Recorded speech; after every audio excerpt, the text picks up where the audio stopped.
Hello guys, welcome back to the new video.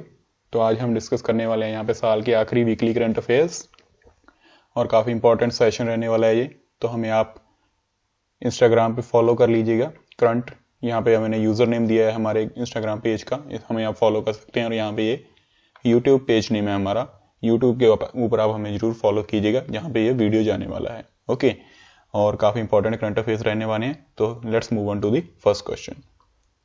In which state the National Youth Convention will be inaugurated by PM Modi on 12 January 2023? तो आपको बताना है कि national youth convention जिसका inauguration करने वाला है पीएम मोदी ऑन दी 12 जनवरी 2023, मतलब कि अगले साल में, वो कौन सी स्टेट में होने वाला है। ओके, तो ये रहे आपके चार ऑप्शन।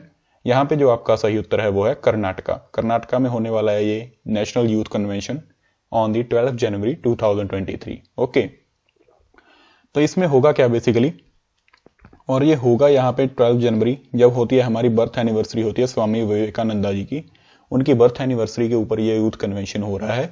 और इसमें यहाँ पे 7500 representative from the all states वो पार्टिसिपेट करेंगे इसमें। ओके, एंड ये बेसिकली जो हम स्वामी विवेकानंदा जी की बर्थ एनिवर्सरी है उसको सेलिब्रेट करने के लिए हम ये फेस्टिवल मना रहे हैं। ओके, और यहाँ पे सभी अलग स्टेट के रिप्रेजेंटेटिव आएंगे और अपनी अपनी यहाँ पे बेसिकली चीजें हैं स्टेट की उनको पेश करेंगे। ओके, और अगर हम बात करें पहला नेशनल यूथ फेस्टिवल ये कब हुआ था, ये हुआ था 1995 में as a major activity under the programme of national integration camp. तो आप इसे भी जरूर याद रखिएगा। And the 25th national youth festival जो था वो ऑर्गेनाइज किया गया था पुडुचेरी में। ओके, तो इसे भी जरूर याद रखिए, जो कि पिछली बार का है ये जो पुडुचेरी में हुआ था, और इस बार वाला होगा वो होगा कर्नाटका में। ओके, तो जरूर याद रखिएगा, काफी इंपॉर्टेंट है। चलते हैं नेक्स्ट क्वेश्चन की ओर। Which country will host the Football Club World Cup in 2023? तो आपको बताना है कि कौन सी कंट्री होस्ट करेगी फुटबॉल का क्लब वर्ल्ड कप 2023 का। ओके, तो ये रहे आपके चार ऑप्शन। यहाँ पे जो आपका सही उत्तर है वो है मोरक्को। तो मोरक्को होस्ट करेगा यहाँ पे फुटबॉल क्लब वर्ल्ड कप इन 2023। ओके, तो मोरक्को इसको होस्ट करने वाला है, ये आप जरूर याद रखिएगा। एंड 2013 में 13 एंड 14 में मोरक्को ने होस्ट किया था इस वर्ल्ड कप को, और अभी यहाँ पे 2023 में मोरक्को इसको एक बार फिर से होस्ट करने वाला है, मतलब कि तीसरी बार होस्ट करने वाला है। ओके, और बात यहाँ पे फीफा की हो रही है। तो अभी फीफा का यहाँ पे आप जानते हैं कि वर्ल्ड कप 2022 खत्म हुआ है। ये कहाँ पे हुआ था, ये हुआ था कतर में, और इसको जीता अर्जेंटीना ने। ओके, अर्जेंटीना ने इसको तीसरी बार जीता, और इसमें यहाँ पे 32 टीम्स खेली थी इस वर्ल्ड कप में, और ये इसका 22nd एडिशन था। ओके, और अगर हम बात करें 2026 का फीफा वर्ल्ड कप, ये कहाँ पे होगा, ये यहाँ पे 3 कंट्रीज में होगा, कनाडा, मैक्सिको एंड यूएसए, और इसमें टोटल 48 टीम्स खेलेंगी। ओके, तो ये भी याद रखिएगा। अगर हम बात करें फीफा का अंडर 20 वुमेन्स वर्ल्ड कप 2022, ये कहाँ पे होगा, ये होगा कोस्टारिका में। और under 17 most important women's world cup 2022 ये कहाँ पे हुआ था, ये हुआ था इंडिया में। ये भी आप याद रखिएगा। अगर अंडर 17 वुमेन्स वर्ल्ड कप 2023 की बात करें तो ये होगा ऑस्ट्रेलिया एंड न्यूजीलैंड में। और बात की फीफा की हो रही है, तो फीफा की यहाँ पे फाउंडेड हुई थी, वो हुई थी 21 मई 1904 को, 1904 में फाउंड हुई थी फीफा। और इसके जो बेसिकली हेडक्वार्टर्स हैं वो है स्विट्जरलैंड में, और फीफा की जो मेंबरशिप है वहाँ पे 211 कंट्रीज हैं, इसकी 5 लैंग्वेजेस हैं। और इसका जो फीफा के जो फर्स्ट प्रेसिडेंट थे वो थे रॉबर्ट गुएरिन, और करंट प्रेसिडेंट है वो है Gianni Infantino from the Switzerland. Okay, तो इसे याद रखिएगा, काफी इंपॉर्टेंट है। चलते हैं नेक्स्ट क्वेश्चन की ओर। तो यहाँ पे आपका नेक्स्ट क्वेश्चन है, Indian railway has open the countries longest escape tunnel in Kashmir, how long is it? तो यहाँ पे इंडियन रेलवे की बेसिकली हमारी कंट्री की सबसे बड़ी एस्केप टनल बनाई गई है कश्मीर में। आपको बताना है कि उसकी लेंथ कितनी है। ओके, तो ये रहे आपके चार ऑप्शन। यहाँ पे जो आपका सही उत्तर है वो है 12.89 किलोमीटर। तो देश की सबसे बड़ी रेलवे सुरंग है ये, और इसकी लेंथ यहाँ पे है 12.89 किलोमीटर। इसको अभी बनाया गया है। ओके, और ये यहाँ पे बेसिकली कंस्ट्रक्ट की गई है, अंडर कंस्ट्रक्शन है यहाँ पे। Banihal Katra railway line in Jammu Kashmir was completed by Indian railways. Okay, और ये एक सबसे बड़ी लॉन्गेस्ट टनल हो गई। अगर हम दूसरी जो लॉन्गेस्ट टनल है इंडिया में उनकी बात करें तो वहां पे आ जाती है हमारे पास basically Atal road tunnel in the Himachal Pradesh. ये है हमारी longest high altitude tunnel. Okay, जिसकी लेंथ है 8800 मीटर्स और यहाँ पे 5.5 माइल्स। ओके, नेक्स्ट आती है हमारी पीर परंजल रेलवे टनल, ये भी जम्मू कश्मीर में ही है, इसकी यहाँ पे लेंथ जो है वो है 11.22 किलोमीटर। देन आती है हमारी doctor Shyama Prasad Mukherjee road tunnel in the Jammu Kashmir, जिसकी यहाँ पे लेंथ है 9.34 किलोमीटर। एंड इसके बाद यहाँ पे 3 टनल और आती हैं जिनको आप पढ़ सकते हैं। ओके, ये भी काफी इंपॉर्टेंट है। और अब यहाँ पे हम जो पढ़ रहे हैं इंडिया की लॉन्गेस्ट एस्केप टनल है, जिसकी लेंथ है 12.89 किलोमीटर। इस आंकड़े को जरूर याद रखिएगा और ये कई बार पूछा जा सकता है। और इस टनल को बना कौन सी कंपनी रही है ये भी आप याद रखिए। ये यहाँ पे बना रही है न्यू ऑस्ट्रेलियन टनलिंग मेथड के द्वारा।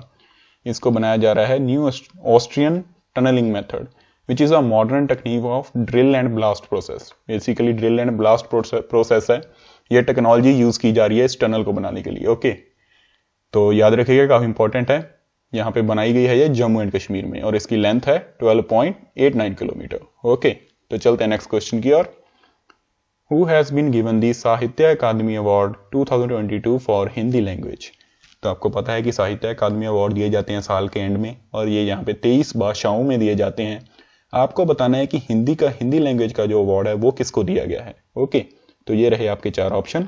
यहाँ पे जो आपका सही उत्तर है वो है बद्री नारायण। तो हिंदी लैंग्वेज में साहित्य अकादमी अवार्ड जो दिया गया है वो दिया गया है बद्री नारायण जी को। और टोटल यहाँ पे 23 लैंग्वेजेस में इस अवार्ड को दिया जाता है। तो जो 5 to 6 इंपॉर्टेंट लैंग्वेजेस के अवार्ड हैं वो मैं आपको बताऊंगा इसमें।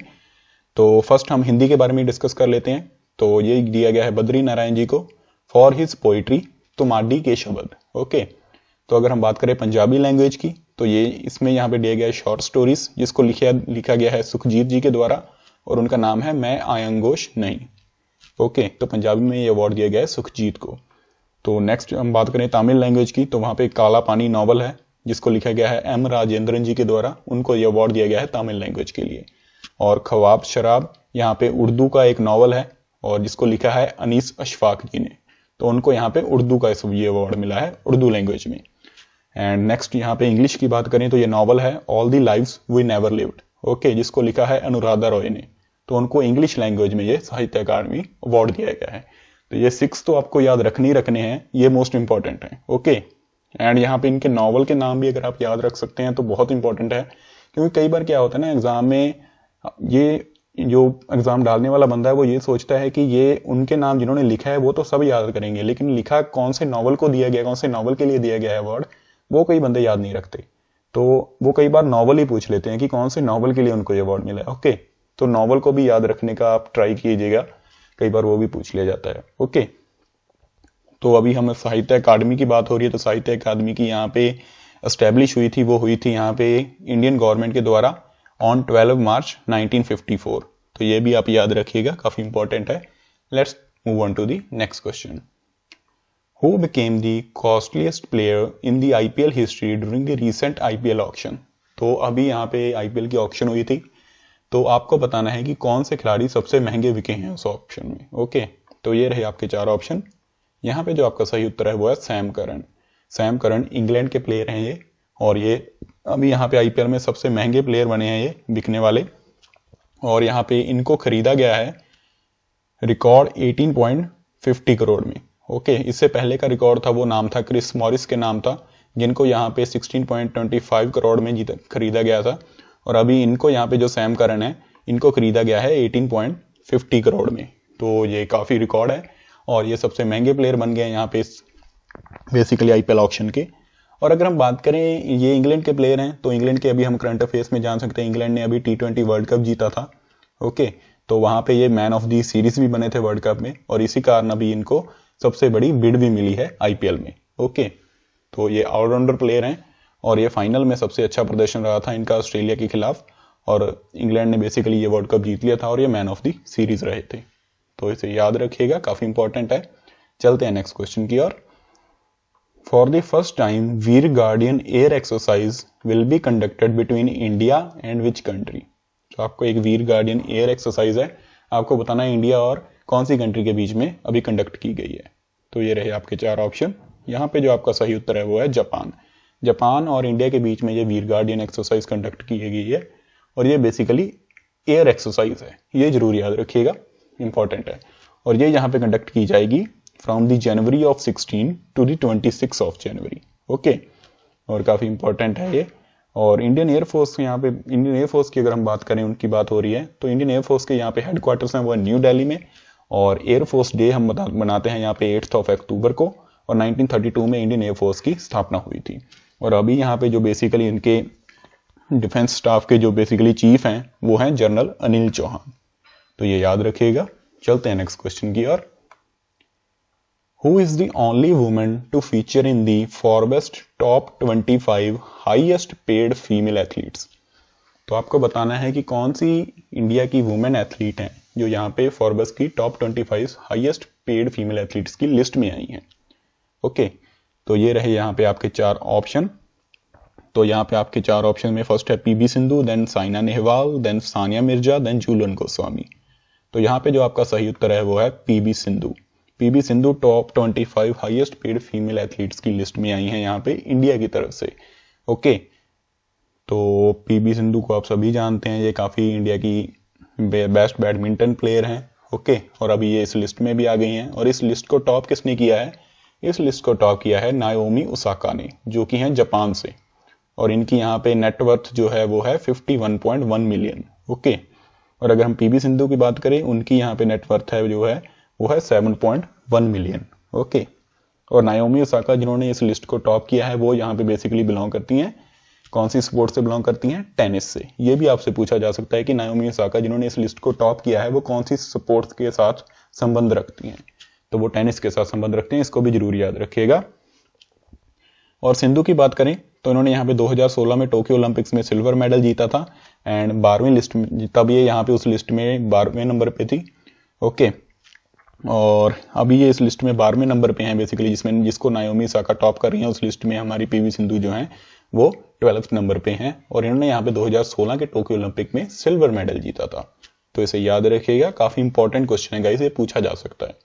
आपको एक तो टॉप का नाम याद रखना है, पीवी सिंधु का नाम याद रखना है, ठीक है, और ये कौन सी स्पोर्ट्स से बेसिकली बिलोंग करती हैं ये आपको याद रखना है। ओके, और इस लिस्ट को बेसिकली टेनिस प्लेयर्स के द्वारा ही डोमिनेट किया जा रहा है, और इसमें लेकिन ओनली प्लेयर हैं जो बैडमिंटन वाली हैं वो है हमारी पीवी सिंधु। ओके, तो इसे याद रखिएगा। चलते हैं नेक्स्ट क्वेश्चन की ओर। Recently, Pushpa Kamal Dahal Prachanda has been appointed as new Prime Minister of which country? तो आपको बताना है कि पुष्पा कमल दहल प्रचंदा, इनको यहाँ पे कौन सी कंट्री के as a new prime minister appoint किया गया है? तो ये रहे आपके 4 ऑप्शन। यहाँ पे जो आपका सही उत्तर है वो है नेपाल। तो नेपाल के अभी एक बार फिर से नए प्राइम मिनिस्टर बना दिए गए हैं। ये बहुत जल्दी जल्दी अपने प्राइम मिनिस्टर चेंज कर रहे हैं, समझ नहीं आ रहा है कि जो करंट अफेयर्स हैं उनमें बेसिकली ये रहना चाहते हैं, इसलिए जल्दी जल्दी में इनके प्राइम मिनिस्टर बहुत जल्दी बदल रहे हैं। तो अभी इनका नए प्राइम मिनिस्टर जो बने उनका नाम है, जो बेसिकली उनका नाम है प्रचंदा। ओके, तो इसे याद रखिएगा, काफी ये भी इंपॉर्टेंट है, इनका नाम जरूर याद रखिएगा। इनका नाम है पुष्पा कमल दहल प्रचंदा। ओके, और ये अभी बने हैं नेपाल के न्यू प्राइम मिनिस्टर। ये यहाँ पे इनकी फोटो देख सकते हैं, काफी इंपॉर्टेंट है। चलते हैं नेक्स्ट क्वेश्चन की ओर। In which state and UT of India Chillai Kalan has been started? तो आपको बताना है कि कौन सी स्टेट और यूटी में जो इंडिया की चिलाई कलन बेसिकली स्टार्ट किया गया है। ये एक बेसिकली विंटर प्रोसेस होता है, बहुत ज़्यादा ही विंटर बढ़ती है, ये कौन सी जगह में स्टार्ट किया ये आपको बताना है। तो ये रहे आपके 4 ऑप्शन। यहाँ पे जो आपका सही उत्तर है वो है जम्मू एंड कश्मीर। तो ये बेसिकली चिलाई कलन है क्या? ये बेसिकली एक पीरियड होता है जिसमें बहुत ज़्यादा सर्दी पड़ती है, बहुत ज़्यादा सर्दी पड़ती है, और ये यहाँ पे होता है जम्मू एंड कश्मीर में। और ये बेसिकली एक 40 डेज का पीरियड होता है जिसमें बहुत ही हार्डेस्ट, बहुत ही ज़्यादा ठंड पड़ती है। ओके, सभी जगह बर्फ जम जाती है और बिल्कुल भी रास्ता नहीं होता कहीं पे जाने का, और यहाँ पे जो डल लेक होती है वो भी फ्रीज हो जाती है टोटली। ओके, और ये स्टार्ट होती है यहाँ पे 21 दिसंबर से, और ऑलमोस्ट जनवरी का सारा महीना इसमें चला जाता है। ओके, तो इसे याद रखिएगा, बेसिकली ये विंटर से ही रिलेट कर रही है, और ये 40 डेज का पीरियड होता है, और इसको चिलाई कलन कहते हैं, और ये जम्मू एंड कश्मीर में होती है। तो चलते हैं नेक्स्ट क्वेश्चन की ओर। Which state government has announced ₹1000 as Pongal gift to the ration card holders? तो आपको बताना है कौन सी स्टेट गवर्नमेंट ने यहाँ पे 1000 rupees as a Pongal gift to the ration card holders को देने का यहाँ पे निर्णय लिया है। तो ये रहे आपके 4 ऑप्शन। यहाँ पे जो आपका सही उत्तर है वो है तमिलनाडु गवर्नमेंट। तमिलनाडु गवर्नमेंट ने अभी यहाँ पे डिसाइड किया है जो भी राशन कार्ड होल्डर्स हैं उनको 1000 रुपीज दिया जाएगा as a Pongal gift. Okay, तो इसे याद रखिएगा, इंपॉर्टेंट है। तमिलनाडु के जो चीफ मिनिस्टर हैं वो हैं M.K. स्टालिन, इन्होंने इसकी अनाउंसमेंट की। ओके, तो इसे याद रखिएगा। चलते हैं नेक्स्ट क्वेश्चन की ओर। Who has been appointed as chairman and CEO of Railway Board recently? Very very very important question guys। इसका नाम तो आप रट लीजिए। ओके, आपको बताना है कि chairman and CEO railway board के अभी किनको बनाया गया है। तो ये रहे आपके 4 ऑप्शन। यहाँ पे जो आपका सही उत्तर है वो है अनिल कुमार लाहोटी। अनिल कुमार लाहोटी जी को यहाँ पे न्यू CEO एंड चेयरमैन बनाया गया है रेलवे बोर्ड का। ओके, तो ये मोस्ट इंपॉर्टेंट अनाउंसमेंट है यहाँ पे, और ये बेसिकली अपना चार्ज ले लेंगे 1 जनवरी से। ओके, एंड ये 1984 बैच से बिलोंग करते हैं, तो इसे याद रखिएगा, काफी इंपॉर्टेंट है। चलते हैं नेक्स्ट क्वेश्चन की ओर। Which state is hosting the first international coastal festival 2022? तो आपको बताना है कि कौन सी स्टेट होस्ट करेगी फर्स्ट इंटरनेशनल कोस्ट फेस्टिवल 2022। ये भी इंपॉर्टेंट क्वेश्चन है गाइस, इसको भी याद रख लीजिए आप। तो यहाँ पे जो इसका सही उत्तर है वो है केरला। केरला होस्ट कर रहा है फर्स्ट इंटरनेशनल कोस्टल फेस्टिवल, और ये यहाँ पे स्टार्ट होगा 24 दिसंबर से। ओके, और ये 10 दिन का यहाँ पे इंटरनेशनल बीच फेस्टिवल है, इसे भी आप जरूर याद रखिएगा नाम। चलते हैं नेक्स्ट क्वेश्चन की ओर। Right to repair portal for consumers has been launched by which union minister recently? तो right to repair portal for the consumer, ये आपको बताना है कौन से यूनियन मिनिस्टर जी के द्वारा भी लॉन्च किया गया है। ये रहे आपके 4 ऑप्शन, जहां पे जो आपका सही उत्तर है वो है पीयूष गोयल। पीयूष गोयल जी के द्वारा राइट टू रिपेयर पोर्टल अभी लॉन्च किया गया है। इसमें बेसिकली होगा क्या कि जैसे कि आप किसी भी कंपनी, अभी आपका कोई फोन खराब हो जाता है तो आप उस कंपनी पे बेसिकली डिपेंड हो जाते हैं अपना फोन को रिपेयर करवाने के लिए। तो ये राइट टू रिपेयर पोर्टल में क्या होगा, सभी कंपनीज एक मैनुअल डाल के रखेंगी कि अगर आपके फोन को ये प्रॉब्लम आती है तो आप इसको कैसे खुद से रिपेयर कर सकते हैं या किसी और से रिपेयर करवा सकते हैं। ओके, तो आपको एक कंपनी के ऊपर डिपेंडेंट नहीं रहना पड़ेगा। तो basically this is all about this portal, and ये बेसिकली लॉन्च किया गया है नेशनल कंज्यूमर डे के दिन। ओके, और इसका जो थीम है वो रहा है effective disposal of cases in consumer commission. Okay, तो इसे याद रखिएगा, इसको लॉन्च किया गया है पीयूष गोयल जी के द्वारा। ओके, तो चलते हैं नेक्स्ट क्वेश्चन की ओर। Which state has recently become the first to humanize its prisons? तो कौन सी स्टेट यहाँ पे पहली स्टेट बनी है प्रिजन्स को ह्यूमनाइज करने वाली? ओके, तो ये रहे आपके 4 ऑप्शन। यहाँ पे जो आपका सही उत्तर है वो है अरुणाचल प्रदेश। अरुणाचल प्रदेश ऐसा करने वाला पहला देश बना है, तो ये इंपॉर्टेंट हो जाता है। यहाँ पे आप पिक्चर भी देख सकते हैं। तो बेसिकली इसमें होगा का government has decided to designate it as a correctional centre. तो बेसिकली एक रिफॉर्म सेंटर्स बनाए जाएंगे जेलों में। ओके, और इसको एक इन्होंने करेक्शनल सेंटर्स का भी नाम दिया है, और ऐसा करने वाला अरुणाचल प्रदेश पहला देश बना है। ओके, तो इसे याद रखिएगा। इसका यहाँ पे बेसिकली फाउंडेशन स्टोन रखा गया है, जो चीफ मिनिस्टर हैं वहां के पेमा खांडू, उनके द्वारा यहाँ पे इसका फाउंडेशन स्टोन रखा गया। ओके, तो इसे याद रखिएगा। चलते हैं नेक्स्ट क्वेश्चन की ओर। Which state ranks first in the average monthly income per agriculture household? तो ये भी इंपॉर्टेंट क्वेश्चन है गाइस। कौन सी स्टेट यहाँ पे पहली रैंक पे आई है इन the average monthly income per agriculture house hold? जो एग्रीकल्चर हाउस होल्ड हैं, खेती करने वाले परिवार हैं, उनमें यहाँ पे बेसिकली किसकी यहाँ पे इनकम सबसे ज्यादा है, कौन सी स्टेट में? तो ये रहे आपके 4 ऑप्शन। यहाँ पे जो आपका सही उत्तर है वो है मेघालय। मेघालय ने टॉप किया है यहाँ पे बेसिकली इस रैंकिंग में। मेघालय के जो परिवार हैं, बेसिकली जो खेती बाड़ी करने वाले लोग हैं, जो परिवार हैं, उनकी जो साल की बेसिकली मंथली इनकम है वो है यहाँ पे 29,348 रुपीज, और इसके साथ मेघालय ने इस रैंकिंग को टॉप किया है। अगर हम पंजाब की बात करें, पंजाब इस रैंक में दूसरे नंबर पे है, और पंजाब के जो बेसिकली एग्रीकल्चर परिवार हैं उनकी मंथली इनकम है 26,701 रुपीज, और तीसरे नंबर पे इसमें है हरियाणा। ओके, तो इसे याद रखिएगा, और इसकी जानकारी दी गई है हमारे यूनियन मिनिस्टर जो है एग्रीकल्चर एंड फार्मर्स वेलफेयर के नरेंद्र सिंह तोमर के द्वारा। ओके, और यहाँ पे मेघालय ने इसमें टॉप किया है एंड पंजाब इसमें सेकंड नंबर पे है। ओके, तो इसे याद रखिएगा। चलते हैं नेक्स्ट क्वेश्चन की ओर। Which bank has recently launched its flagship program MSME Prerna in Rajasthan? तो आपको बताना है कौन से बैंक ने यहाँ पे अपना फ्लैगशिप प्रोग्राम MSME जिस प्रेरणा इसको यहाँ पे राजस्थान में लॉन्च किया है। तो ये रहे आपके 4 ऑप्शन। यहाँ पे जो आपका सही उत्तर है वो है इंडियन बैंक। इंडियन बैंक ने बेसिकली जो एमएसएमई के जो बेसिकली बिजनेस हैं उनके लिए ये स्पेशली प्रोग्राम लॉन्च किया जिसका नाम है प्रेरणा। ओके, तो इसको लॉन्च किया है राजस्थान में। और इसका जो बेसिकली एम क्या है, इसका एम है जो एमएसएमई एंटरप्रेन्योर्स हैं उनको through skill development and capacity building training in their local languages assisting them in acquiring necessary financial and managerial skills and capacity to handle crisis in business.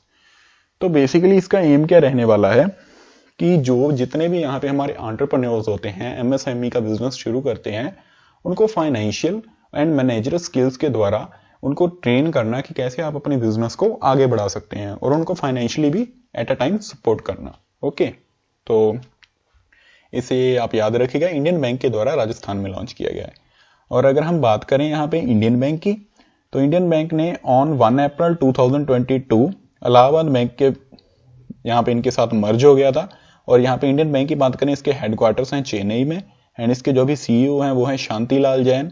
और इनका जो टैगलाइन है Indian bank का वो है your on bank. Okay, और MSME की बात करें हम, इसकी फुल फॉर्म है micro small and medium enterprises. Okay, and this is the ministry in under the government of India. Okay, तो इसमें आप काफी सब्सिडीज भी दी जाती हैं आपको एमएसएमई में। और अभी यहाँ पे एमएसएमई के लिए प्रेरणा पोर्टल बेसिकली प्रेरणा प्रोग्राम लॉन्च किया गया है इंडियन बैंक के द्वारा इन राजस्थान। ये हमें याद रखना है। ओके, तो इसे याद रखिएगा। सारी इन्फॉर्मेशन मैंने इंडियन बैंक की भी आपको दे दी। तो let's move on to the next question. India has announced to build Mongla port with which country. तो इंडिया यहाँ पे मोंगला पोर्ट कौन सी कंट्री के साथ बनाएगा, ये यहाँ पे आपको बताना है। तो ये रहे आपके 4 ऑप्शन। यहाँ पे जो आपका सही उत्तर है वो है बांग्लादेश। तो बांग्लादेश के साथ मिलकर इंडिया ये पोर्ट बनाने वाला है। और यहाँ पे ये पोर्ट यहाँ पे इंडिया को बिजनेस के लिए काफी हेल्प करने वाला है। यहाँ पे अपग्रेडेशन है जो मंगला पोर्ट की, ये स्ट्रेंथ करेगा यहाँ पे maritime connectivity for Bangladesh, not just for the movement of goods with India but also with Bhutan. तो बांग्लादेश को इसका बहुत ज्यादा फायदा होने वाला है, क्योंकि बांग्लादेश यहाँ पे गुड्स की मूवमेंट इंडिया के साथ तो करेगा, उसके साथ साथ वो भूटान और नेपाल के साथ भी उसको इसका काफी फायदा मिलेगा। और इंडिया इसमें as a consultancy basically work करेगा। तो इंडिया ने यहाँ पे इसके लिए यहाँ पे बांग्लादेश के साथ मिलकर काम करने का फैसला किया है। तो इसे आप याद रखिएगा, काफी इंपॉर्टेंट है। तो आज के लिए गाइस यही था हमारा सेशन। वीकली करंट अफेयर्स मैंने आपके साथ सारे के सारे डिस्कस किए। और एक बार फिर से मैं आपको यही कहूंगा कि अगर आपको वीडियो अच्छा लगता है तो गाइस लाइक एंड शेयर जरूर कर दीजिए करेगा। ये हमें मोटिवेशन देता है आपके लिए नेक्स्ट वीडियो बनाने के लिए। और अगर आपने हमें अभी भी हमारे यूट्यूब चैनल को फॉलो नहीं किया तो उसको भी जरूर फॉलो कर लीजिएगा। यहाँ पे दिया गया है current_affairs_, दोनों जगह पे इंस्टाग्राम और यूट्यूब पे सेम ही नेम है हमारा, आप जरूर फॉलो कर लीजिएगा। तो आज के लिए इतना ही। Thank you guys.